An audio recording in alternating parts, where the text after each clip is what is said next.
Dinosaurs, saber-toothed tigers, cassettes, Betamax, VHS, hell, do you kids even know what a DVD is anymore? Now let me take you back to the time capsule of something that you're not going to be able to see in modern day anymore.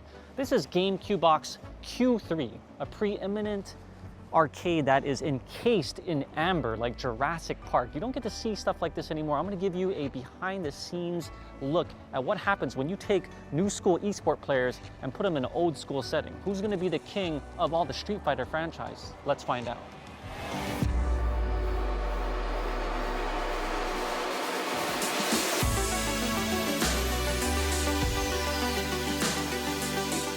The arcade tradition in Japan is important for the player because the roots of fighting game is here.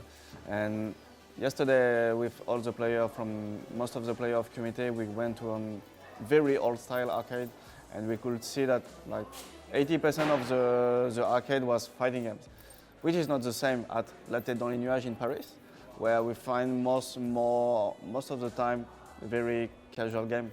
And in Japan, when you go in an arcade, it's fighting games. So fighting games is a very strong part of the culture in Japan. And so that's why for any player, it's always important to come to Japan to play in arcade.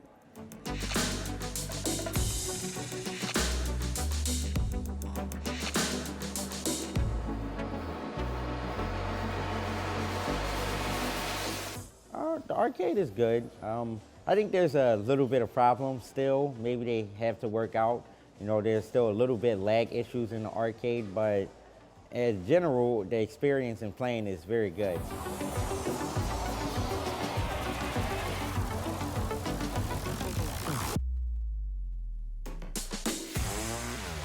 Arcade, I've been a fan of Japanese arcade culture. I actually came out here to Japan to participate in Togeki, SBO in 2011, and I stayed for about 2 weeks of practice in Japanese arcades.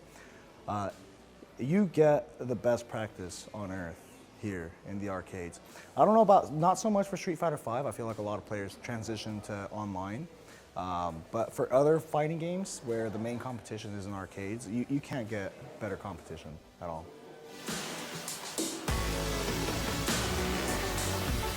Well, I never came up with arcades, so it's a really good experience for me. And they actually have the USB, so you can play control pad on the arcades, which is amazing, so I can share the experience. So I think the environment of the arcade is very cool. And yeah, the fact you can use pad is amazing, so I was happy with it.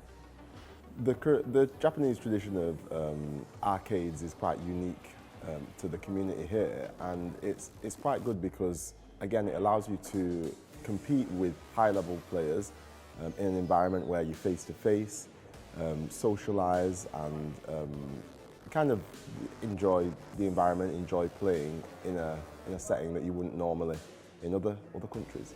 Let me tell you about the birthplace of the arcade center.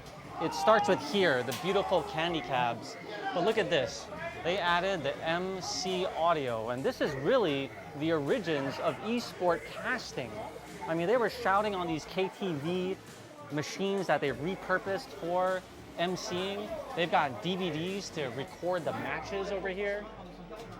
I mean, you're talking about the preservation of fossils trapped in time. This is some amazing stuff.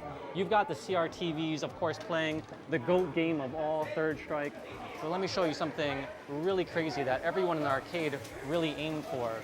It is a single piece of paper, but it was a very important one. And that's because it got you into the most prestigious tournament in Japan. This is a Togeki 09 final invitation for what was the hottest game at that time, for Third Strike. And you can see that, you know, a player and a team from here, this very like small arcade, was able to win in the qualifier and go all the way to Tokyo's for the final. So a lot of rich culture here, a lot of preservation of that history. If you have a chance to go to Japan, you definitely need to come to the arcade because these things, unfortunately, are just not going to last, you know, the test of time. So come to Japan, embrace your arcade culture while you can.